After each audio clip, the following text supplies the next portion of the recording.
நம்ம ஒரு used car வாங்க போகிறோன்னா சில பாயிண்ட்ஸ் முக்கியமாக பார்க்க வேண்டியிருக்குங்க. அது என்னென்ன பாயிண்ட்ஸ் நான் சொல்கிறேன். சின்ன செக்லிஸ்ட்டு தான். இதை பார்த்து நீங்கள் யூஸ்டு கார் வாங்கலாங்க.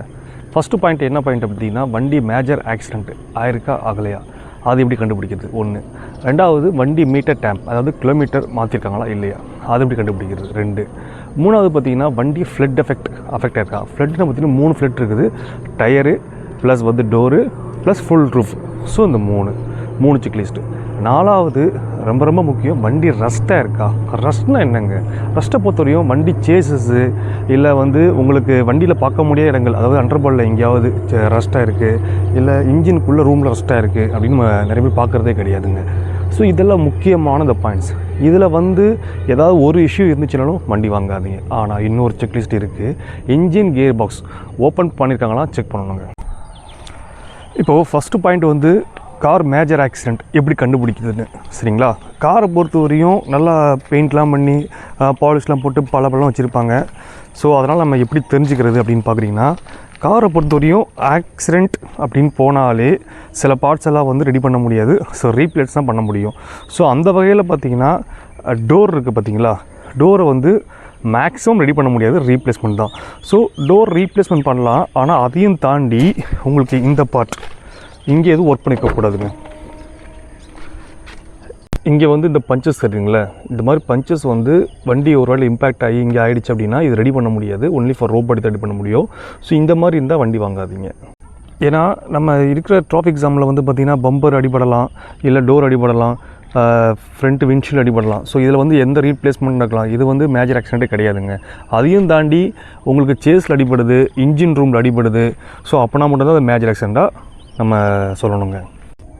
நெக்ஸ்ட்டு பாயிண்ட், வண்டி ஃப்ளட்டாக எப்படி கண்டுபிடிக்கிறதுன்னு பார்த்தீங்கன்னா அது கொஞ்சம் கஷ்டம்தான். என்ன ரீசன்னா, சில பேரில் என்ன பண்ணுவாங்கன்னா மேட்டெல்லாம் போட்டு வச்சுருப்பாங்க, பட் இருந்தாலும் ஸ்மெல் அடிச்சுட்டே இருக்கும். ஸோ நீங்கள் என்ன பண்ணணுன்னா, இந்த மாதிரி பிரேக் ஆக்சிலேட்டர் கீழே இந்த மாதிரி நீங்கள் குனிஞ்சு பாருங்கள். இந்த இடத்துல வந்து அதிகப்படி ரஸ்ட் இருக்குது, ரொம்ப ஓவர் ரஸ்ட் இருக்குது, தொட்டாமல் அப்படி இரும்பு தூள் மாதிரி வருது அப்படின்னா வண்டி ஃப்ளட்டுன்னு ஒருத்தவங்க. இதில் இன்னொரு வகையை கண்டுபிடிக்கலாம் ஃப்ளட்டை பொறுத்தவரையும். ஸோ எப்போதுமே காரை டிக்கி ஓப்பன் பண்ணுங்கள். டிக்கி ஓப்பன் பண்ணும்போது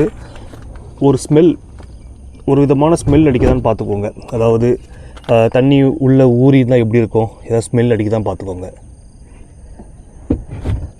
இந்த காரில் ஃப்ளட்டுன்னு சொன்ன பார்த்தீங்களா, ஃப்ளட்டை பொறுத்த வரையும் பார்த்தீங்கன்னா, ஸோ இந்த லெவல் தண்ணி வருது அப்படின்னு இது ஒரு வகையான ஃப்ளட்டு.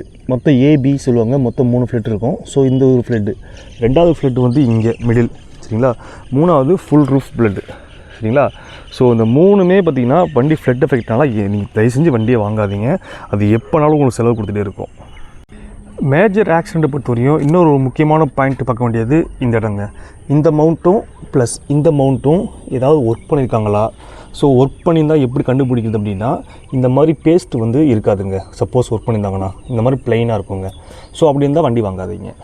அது மாதிரி ரஸ்ட்டுன்னு சொல்லி பார்த்தீங்களா, இந்த ரஸ்ட்டு வந்து பார்த்திங்கன்னா இந்த இடத்துல அதிகமாக இருக்குங்க. ஸோ ஃபுல்லாக செக் பண்ணிக்கோங்க. முடிஞ்ச இடத்துல பிரித்து லைட்டாக பாருங்கள், தப்பு இல்லை. சரிங்களா, வேற எங்கேயா வண்டி ரஸ்ட்டு இருக்கான்னு பார்த்துக்கோங்க.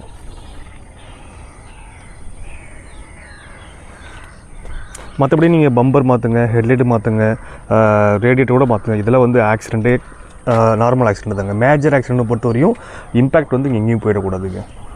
சரிங்களா. Next point, meter tampering. இது உங்களால் செக் பண்ணவே முடியாது. ஸோ அப்போ நீங்கள் என்ன பண்ணணும்னா, இதோட காரோட எவ்வளோ கிலோமீட்டர் ஓடி இருக்குது, ஸோ நீங்கள் ஒரு அசம்ஷன் எடுத்துக்கணும். இந்த வண்டி என்ன இயர் மாடல், இந்த இயருக்கு இந்த கிலோமீட்டர் கட்டின கிலோமீட்டர் ஒரு அசம்ஷன் எடுத்துக்கோங்க.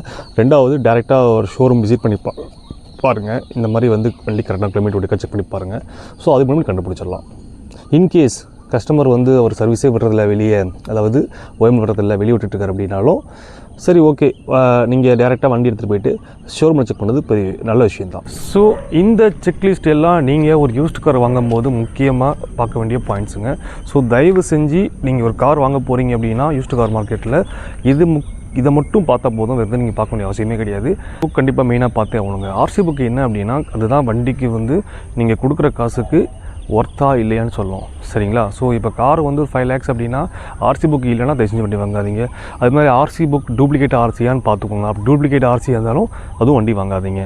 ஹைப்பத்திகேஷன்ஸ், அதாவது பழைய கஸ்டமர்ஸ் வந்து லோனில் வாங்கியிருக்காங்க அப்படின்னா அது என்ஓசி லெட்டர் இருந்தால் வண்டி வாங்குங்க.